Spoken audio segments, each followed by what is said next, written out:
This is obviously a topic that is touchy. It's a very fraught topic, and um,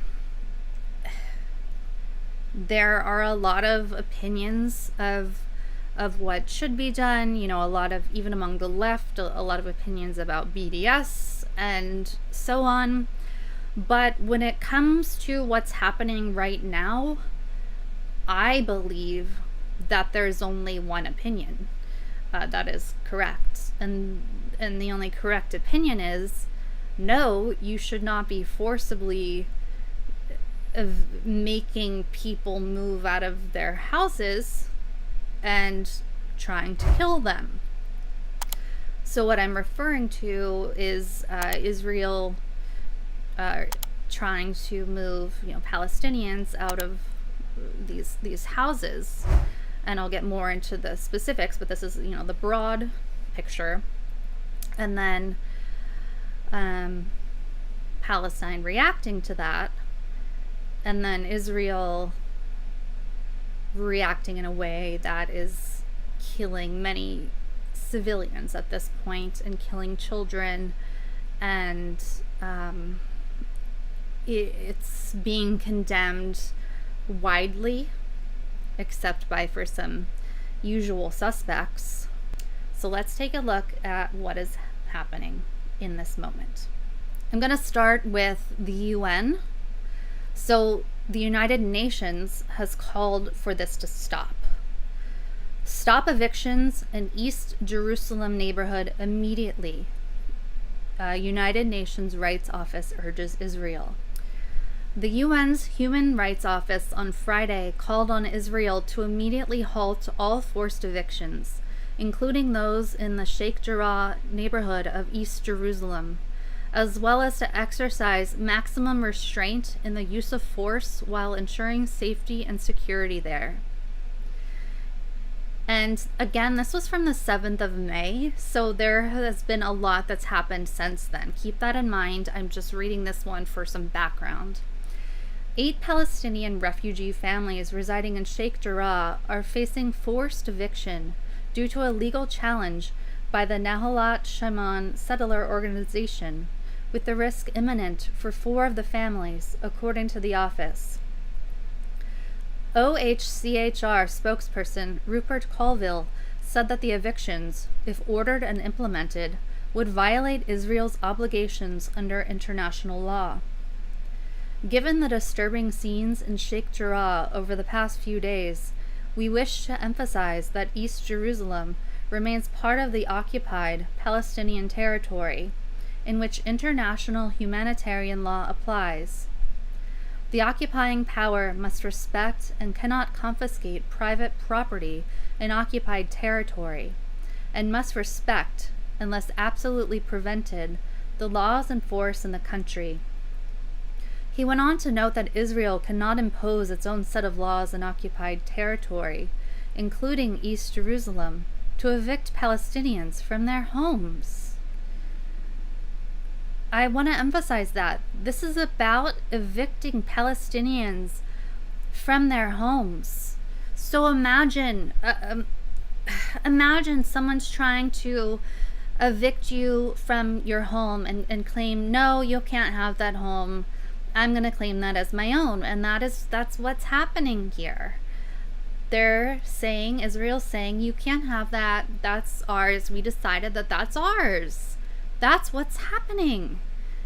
And a lot of people in the United States think that that's fine. They think it's fine for Israel to say, no, we decided that we're going to have that Palestinian land, that the Palestinian house is there, even though that is your family's house.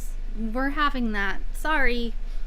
So the Palestinians are saying, no, this is our family home. You can't have it. You can't evict us. So Palestinians are getting upset and protesting. And so this has started this whole thing. Palestinians protesting, and it escalated from there. And so you'll see, and we'll talk about the media narrative here, that in a lot of these headlines, a lot of these mainstream media headlines, it's, you know, Palestine does XYZ and Israel, you know, responds, and things like that. So it's hard to cut through the clutter out there of what's actually happening.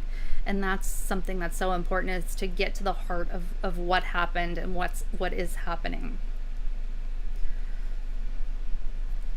On Thursday, Tor Wensland, UN Special Coordinator for the Middle East peace process, also urged Israel to stop demolitions and evictions in the neighborhood, in line with its obligations under international humanitarian law.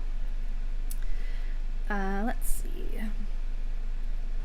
In practice, the implementation of these laws facilitates the transfer by Israel of its population into occupied East Jerusalem.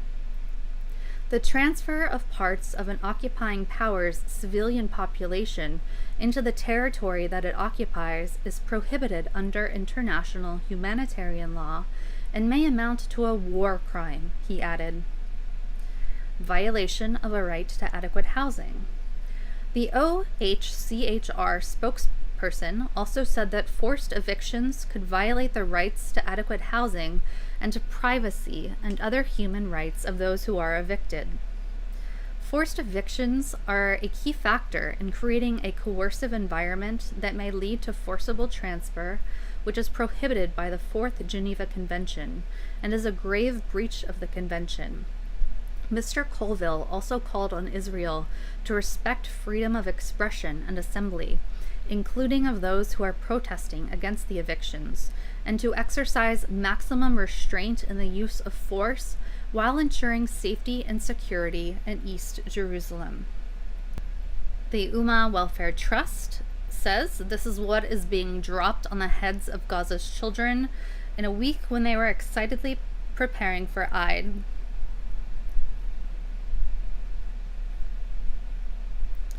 So just imagine being a child and this is what you hear, this is what you see.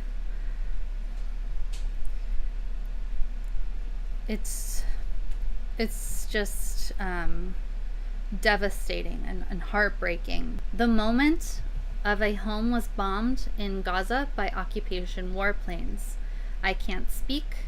Pray for us more and pray to Al-Aqsa Mosque and for all Palestinians. And that is one of the things as well that needs to be highlighted, is it's not as if, and so Israel wants to paint this as if they're just targeting Hamas, and that's not true. They're actively targeting places of worship of Palestinians and homes. Those are war crimes. You know, that is not okay anywhere. Never. So this is some of the devastation in Gaza from the airstrikes. And Muhammad says Israeli bombing is renewing in western Gaza City. So it sounds like tonight we will probably hear of some more deaths, unfortunately. Here is a chart that shows how much aid that we give to Israel. So in the fiscal year of 2019, all agencies, $3,308,476,548, and then we only have, it looks like, partially reported facts beyond that, but that doesn't count certain things, and there are certain ways of moving around the facts and figures depending on, you know, lobbying, depending on certain things. But this gives you an overall idea. That's a lot. That's a lot of money. So we have a vested interest in Israel, as you guys well know. Why do we send them all that money? Well, there are a lot of different theories, but I think you know the answer to that as well. Why do we, why do they have so many US made weapons? I think you know the answer to that as well. Who benefits from this? You know the answer to that. Why are we in this position? You know the answer to that. It's a whole big disgusting circle, and here are two people that are part of it. Here are some tweets by some of our representatives. Here's Steny Hoyer. Israel unequivocally has the right to defend itself and its people.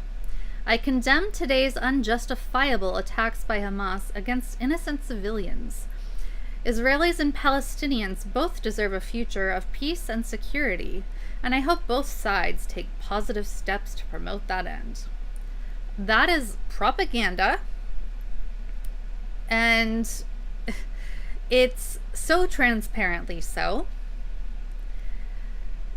that it's almost laughable. But Steny Hoyer's followers don't know that or don't care about that. Representative Brad Schneider says, Hamas's attacks on Israel are unacceptable, and I condemn them in the strongest terms possible. Hamas attacks endanger not only Israelis, but the people of Gaza as well, and must stop. The United States stands by Israel and its right to defend itself. So it's no surprise that the right wing is standing up for Israel and violence. That's not a surprise.